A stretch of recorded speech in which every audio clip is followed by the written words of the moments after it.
Assalamualaikum warahmatullahi wabarakatuh.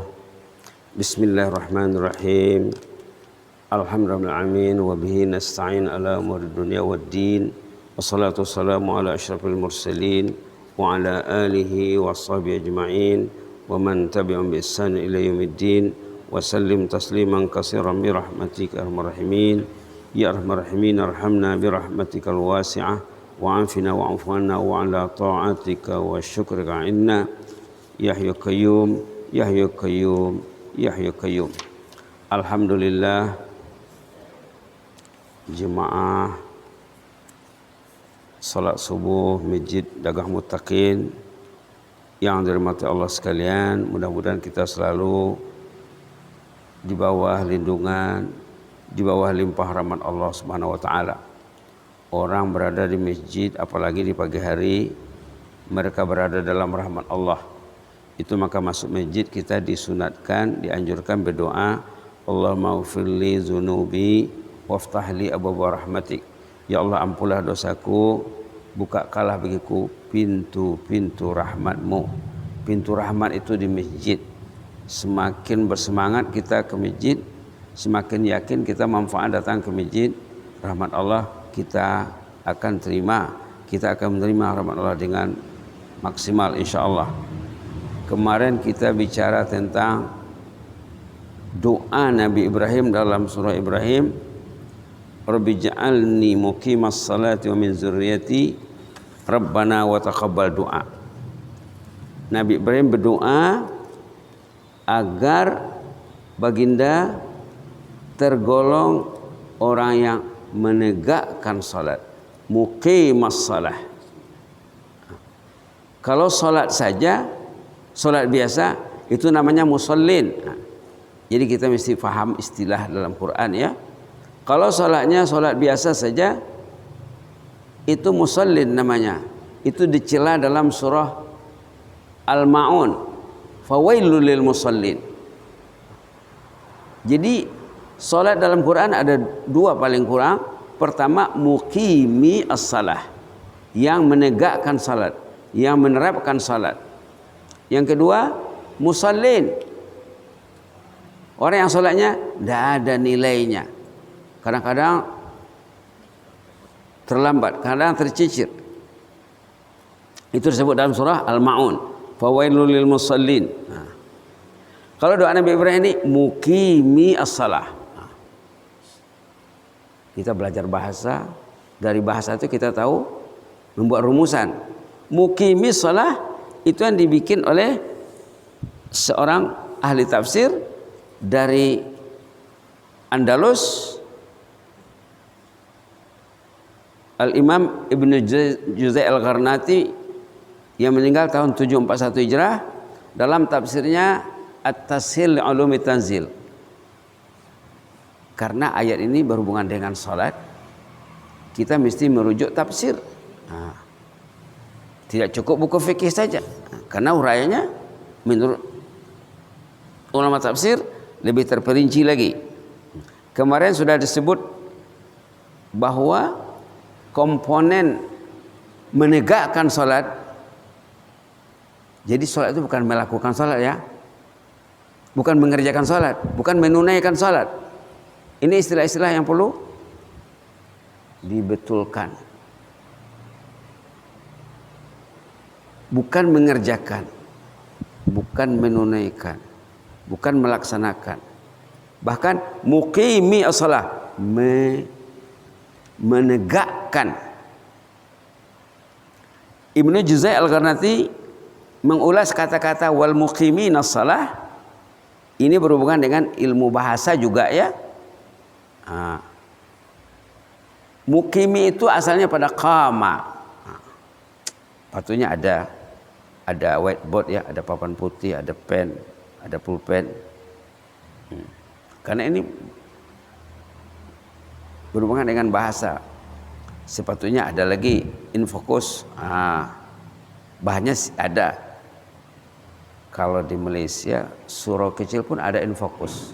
Kita mau ngomong, dah bisa diperlihatkan, ditayangkan. Ini Di Malaysia surau kecil pun ada Infocus. Ya kalau kita mau bicara, kita paparkan, jadi jemaah lebih paham. Subhanallah. Subhanallah.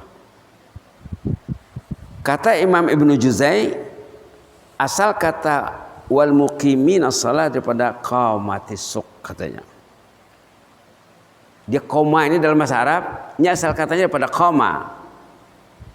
Itulah kalau tak belajar bahasa susah ya. Kalau tak ada tulisan juga susah, tak ada tayangan juga susah. Daripada qaumatis suq. Jadi komponennya, kalau qaumatis suq itu artinya pasar laris, bisnis lancar. Artinya apa? Salat ini macam berniaga. Salat kita diterima dengan senang oleh malaikat, diterima oleh Allah. Ibarat kita menjual barang, menjual emas, menjual sayur, menjual daging, menjual apa. Jualan kita itu lancar. Pembeli senang dengan harganya, penjual senang dengan untungnya. Jadi salat itu ibarat jualan. Sesudah kita salat puas dengan salat kita. Karena yang dinilai nanti di akhirat, bila bicara akhirat, yang dinilai kualitas salat. Yang dinilai kualitasnya, mutunya. Subhanallah. Pernah orang di zaman Umar bin Khattab salat, anak muda masuk masjid, lalu dia salat dan berdoa. Apa doanya? Allahumma zawijnil hural ain. Ya Allah, saya ingin dikawinkan dengan bidadari di surga. Kata Umar bin Khattab radhiyallahu anhu, salatmu tadi itu tidak layak itu. Tidak layak dapat bidadari itu, kata Umar.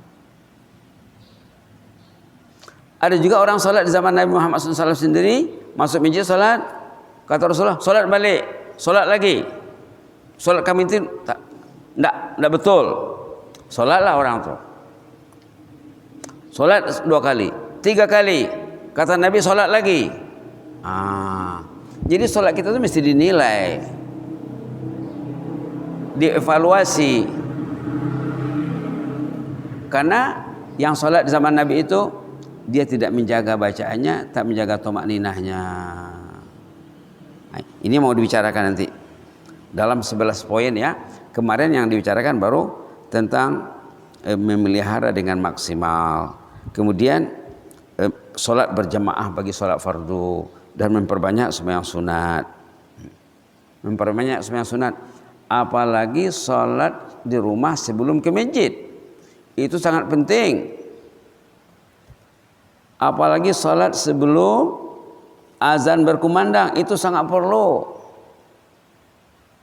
Kalau tidak ada salat di rumah, bangun tidur, terus berangkat ke masjid, berwudu di masjid, itu bukan cara salat yang diajar oleh Rasulullah SAW. Kenapa? Karena dalam hadis sahih sering sudah disebut, saat orang itu tidur dikerjain sama syaitan. Diolah sama setan, bangun diganggu setan, tidur dikerjain sama setan. Apa kata setan? Diikatnya orang tuh. Dalam hadis diperincikan ikatan tuh ada 3. Dijeratnya leher orang tuh, bukan diikat lagi, dijeratnya, dicokeknya. Subhanallah. Jadi dalam hadis diterangkan cara membukanya. Pertama dengan berzikir bangun tidur, memuji Allah. Kedua dengan wudu, ketiga dengan salat. Salat ini salat sebelum azan. Salat sebelum masuk waktu subuh. Imam Nawawi membuat kategori hadis ini dalam kumpulan ayat-ayat tentang hadis tentang salat tahajud. Artinya salat tahajud. Subhanallah, subhanallah, subhanallah. Begitulah pentingnya ya sholat sunat. Sholat sunat, terutama sholat sunat sebelum azan, penting sekali supaya kita bebas dari ikatan iblis yang mengikat kita waktu tidur. Na'udzubillah. Begitu hebatnya Rasulullah mengajar kita ya. Bahkan dalam hadis lain dikatakan Allah merahmati suami yang bangun di malam hari. Ini sebelum subuh nih ya, sebelum azan. Lalu dia berwudu dan sholat, dibangunkannya istrinya. Mau istrinya bangun. Kalau tidak mau istrinya bangun, katanya diambilnya air, dipercikkannya ke muka istrinya. Nah, dalam hadis yang sama juga Nabi mengatakan Allah merahmati istri yang bangun di ujung malam sebelum subuh, lalu dia berwudu, dia sholat, dibangunkannya suaminya, sholatlah suaminya juga. Kalau suaminya enggan bangun, diambilnya air, dipercikkannya. Berarti sebelum tidur sudah siap air. Sebelum tidur sudah siap air, dipercikkannya ke muka suaminya. Sampai begitu Rasul mengajar kita agar kita selamat dari gangguan setan iblis, supaya kita merebut sembahyang sunat sebelum ke masjid. Subhanallah, subhanallah. Jadi hari ini itu saja tambahannya. Pertama, kisah di zaman Nabi, ya orang itu sholat, lalu kata Rasulullah, sholat kamu tadi belum betul lagi, sholat lagi sampai 3 kali. Kemudian Nabi mengatakan sholat itu mesti sempurna, tomakninahnya, rukun qauli dan fi'li, rukun yang berupa zikir secara lisan, dan rukun yang berhubungan dengan gerakan fisik. Demikian juga di zaman Umar, orang yang sholat, kemudian sesudah sholat dia berdoa, doa supaya dapat jodoh bidadari di jannah. Kata Umar, sholatmu tadi tidak layak itu, karena tidak berkualitas sholatnya. Jadi yang dinilai sholat ini kualitasnya. Nak meningkatkan kualitas sholat fardu, antara lain banyakkan sembahyang sunat, apalagi sembahyang sunat sebelum subuh. Begitu Rasulullah mendidik kita. Nanti kita akan lanjutkan poin-poin lain. Baru 3 poin berarti yang kita bicarakan. Poin 1, 10 dan 11. Sementara poin 2 dan seterusnya belum lagi. Mudah-mudahan diberi kesempatan besok atau lusa. Jazakumullah khairan, barakallahu fikum. Inni uhibbukum fillah. Allahumma zidna wa la tanqusna wa akrimna wa la tuhinna wa atina wa la tahrimna wa athirna wa la tu'sir alaina wa adina warḍa'na ya hayyu qayyum rahmatika nastaghis. Aslih lana sya'nana kullahu wa la takilna ila anfusina tarfata 'ain. Ya Allah, rahmatilah jemaah yang datang salat subuh ya Allah. Ya Allah, rahmatilah jemaah yang selalu mendengar tazkirah ya Allah. Karena mendengar tazkirah ini wajib ya Allah, menyampaikannya wajib, mendengarkannya wajib, sama dengan wajibnya salat.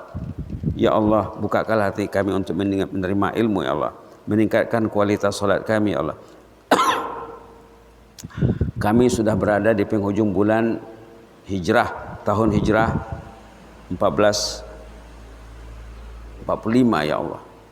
Akan melangkah ke tahun hijrah yang baru, agar ibadat kami turut meningkat dengan bertambahnya usia, dengan bertukarnya tahun, bertukarnya masa. Kami ingin bertukar kepada yang lebih baik ya Allah. Bimbinglah kami, tuntunlah kami, peliharalah kami ya Rahman ya Rahim. Tingkatkanlah kualitas salat kami, kualitas ibadat kami, demikian juga ahli keluarga di rumah ya Allah ya mujibas sa'ilin.